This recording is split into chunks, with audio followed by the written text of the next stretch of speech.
Bonjour et bienvenue sur cette nouvelle vidéo du blog Trading et Psychologie. Aujourd'hui, je vais répondre en partie à une question d'Arnaud du blog Grandir avec le Trading. Donc, je vous invite d'ailleurs à consulter sa chaîne YouTube et son blog. Donc, Arnaud me dit: Hello Martin, quel est ton rituel de trading dans les différentes phases? Préparation, analyse, prise de position, suivi, débrief. Le tout d'un point de vue psychologie, bien entendu. Alors, dans cette vidéo, comme c'est une question déjà super intéressante, hein, merci Arnaud, et assez complète, pour pas faire de vidéo trop longue, là je vais juste répondre pour mon rituel de trading dans la phase de préparation. Et je ferai d'autres vidéos ces prochaines semaines pour euh, évoquer les autres aspects. Important, si vous ne m'avez pas posé de questions, surtout n'hésitez pas, j'ai besoin d'avoir des questions de votre part pour faire les prochaines vidéos. Donc je vous écoute, allez-y, posez-moi vos questions, ça me fera vraiment plaisir d'y répondre. Alors on commence tout de suite avec la réponse. Le rituel de préparation à la session de trading. Alors premièrement, avant de faire quoi que ce soit et de me demander quoi que ce soit, je fais un check-up, un scan physique et mental. Est-ce que je me sens bien? Est-ce que je suis en forme? Est-ce que je me sens au top physiquement? Est-ce que je me suis bien reposé?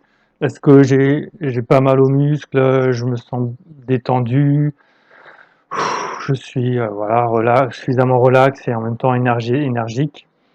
Mentalement, est-ce que je suis serein, calme, tranquille, détendu et en même temps voilà, suffisamment un minimum de stress quand même pour avoir la patate. Donc ni en colère, ni trop euphorique, ni déprimé. Être au top en fait, aussi bien physiquement que mentalement, comme un sportif de haut niveau, pour pouvoir tenir le coup sur les marchés face aux requins de la finance qui nous guettent, qui nous attendent nous les petits poissons pour nous dévorer tout cru.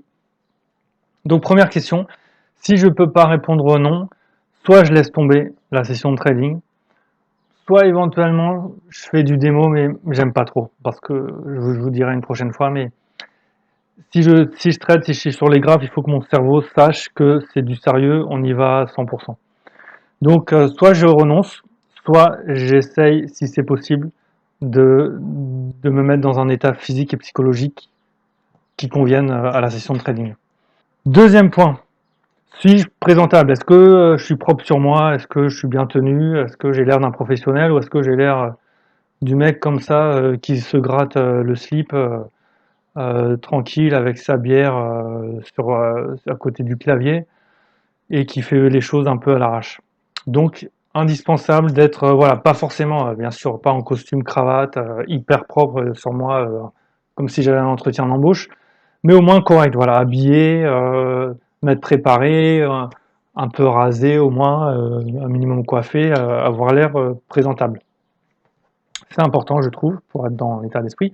Et j'en profite pour rappeler que là, ces deux premières questions, et la troisième aussi, à laquelle on va venir après, elles, elles font écho à la première croyance limitante qui existe dans ma liste de croyances limitantes que je vous propose sur mon blog, en échange de votre email. Vous me laissez juste votre email et je vous laisse, je vous envoie cette liste des croyances limitantes.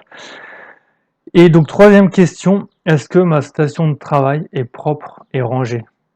Est-ce qu'elle est opérationnelle? Est-ce que c'est professionnel? Encore une fois, il y a cette idée voilà, de professionnalisme.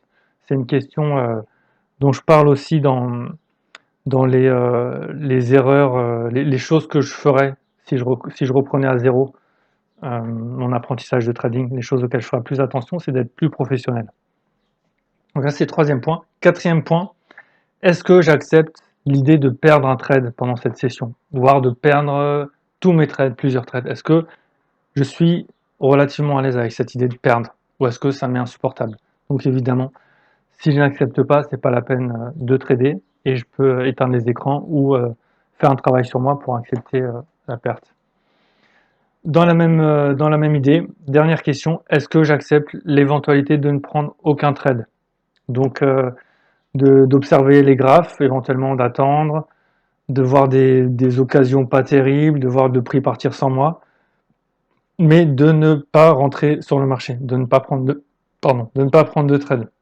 Est-ce que j'accepte ça ou est-ce que je vais vouloir absolument me positionner à tout prix? Donc si je sens que j'ai envie de prendre le trade à tout prix là, que ça me démange, il vaut mieux pas que j'ouvre mes graphes. Et c'est quand j'ai répondu oui à toutes ces questions, ces 5 questions, que je passe ensuite à la deuxième phase que je vais évoquer avec vous dans une autre vidéo. En attendant, je vous le rappelle, posez-moi une question. Surtout n'hésitez pas, question trading, psychologie du trading, même voilà, mental, performance, organisation, même si c'est pas exactement dans le trading. À partir du moment où ça vous aidera, ça peut nous aider dans le trading, ça m'intéresse vraiment. Donc allez-y, à vos questions, je vous attends. Et vous pouvez laisser un like sur la vidéo, un commentaire, partager, voilà, si ça vous a plu, ça me fera vraiment très plaisir. À la prochaine et à la prochaine pour les réponses aux prochaines questions et à la suite de la question de Arnaud. Merci beaucoup Arnaud pour ta question. À la prochaine.